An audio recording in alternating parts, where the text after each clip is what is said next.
పిండి వంటలు ఇట్లా చేసినామని చెప్పినా కదా, పిండి వంటలు చేసి అన్నం తిని పడుకునేసరికి నైట్ అయింది. అట్లా పడుకున్నామో లేదో ఫుల్ సౌండ్ వస్తుంది అసలు. ఇటు సైడ్కి అన్నట్టు మాకు విండో సైడ్ నుంచి దగ్గర నుండి ఒక ఇల్లు 2 ఇండ్లు అట్లా ఉంటాయి. దాటిన తర్వాత రోడ్డు ఉంటుంది అన్నమాట. అయితే అక్కడ నుంచి ఫుల్ సౌండ్ వస్తుంది. ఒక్కసారిగా అందరం లేచి బయటకు వచ్చేసరికి దుర్గామాత మా పక్క నుండే ఇట్లా వెళ్ళిపోతుంది అన్నట్టు. వెళ్ళి ముందుకైతే పోయింది. ముందుకు ఇట్లా మూలాదిరిగే దగ్గర అయితే పోతుంది. పోయేసరికి మేమైతే ఇక అందరం బయటకు వచ్చినాము.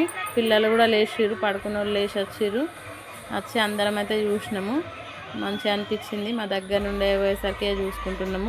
కిందికైతే వెళ్ళలేదు, మేమైతే రోడ్డు దగ్గరికి అయితే వెళ్ళలేదు. ఇక్కడ నుండి అయితే చూసినాము. పిల్లలు లేచి చూసి చాలాసేపు అయితే చూసుకుంటా నిలబడ్డాము. ఇక్కడనే మంచిగా ఎంజాయ్ అయితే అనిపించింది. ఫుల్ ఎంజాయ్ చేస్తారు అలా అయితే అందరూ.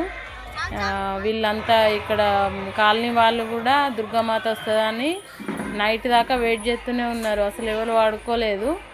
మాకైతే మేము అంత ఐడియా లేకుండే, ఇక మా వర్క్లో మేము ఉండి అసలు వస్తుందని కూడా చూసుకోలేదు. సౌండ్ వచ్చేసరికి అయితే మేము కూడా బయటకు వచ్చినాము.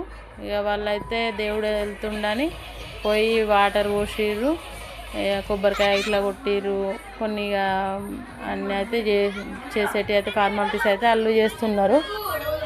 మేము చూసుకుంటే కాసేపు నిలబడ్డాము. దుర్గామాత పోయే వరకు అయితే ఉన్నాము. మంచిగా అనిపించింది. Thank you for watching.